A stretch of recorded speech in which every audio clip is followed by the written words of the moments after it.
So guys, balitang PBA tayo at may update na tungkol dito kay Troy Rosario.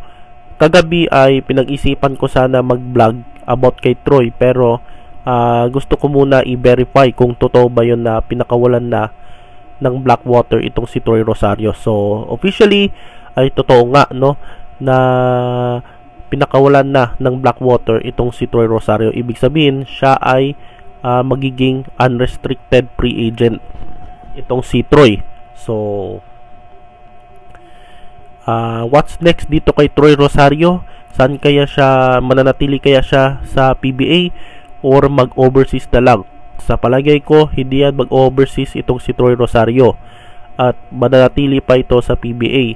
At sang team kaya siya pipirma?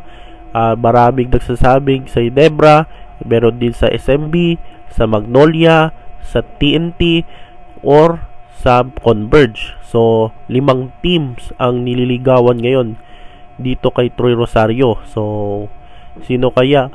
Sa palagay ko, para sa akin, ang mas fit para kay Troy Rosario, so may 2 teams na ako na posibleng pupuntahan ni Troy.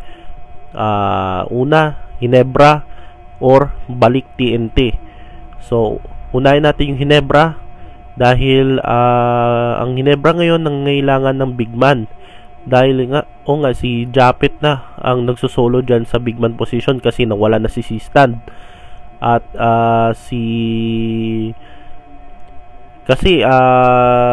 kailangan ni Coach Steve yung katulad ni Troy, no? Kaya malaking bagay, no, pag si Troy ay nasa Ginebra.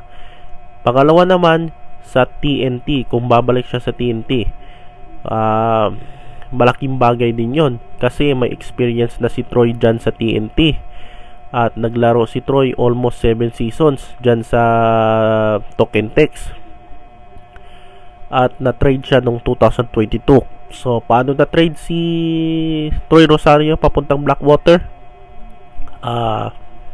3-way trade ata yon. Involved dyan ng NLEX, kaya nakuha ng TNT itong si Calvin Optana. So yan yung trade nung 2022. So si Troy Rosario, kung babalik man sa TNT, ay malaking bagay yan para kay Coach Chot Reyes kung gusto nilang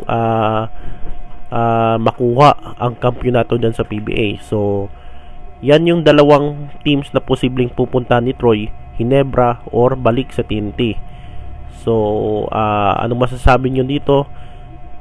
At saan mapupunta itong si Troy Rosario? Sa Ginebra man, sa TNT, or sa ibang teams?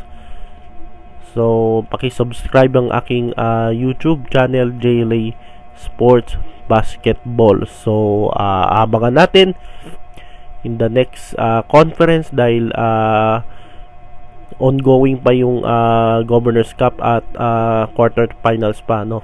So kita-kits sa next video.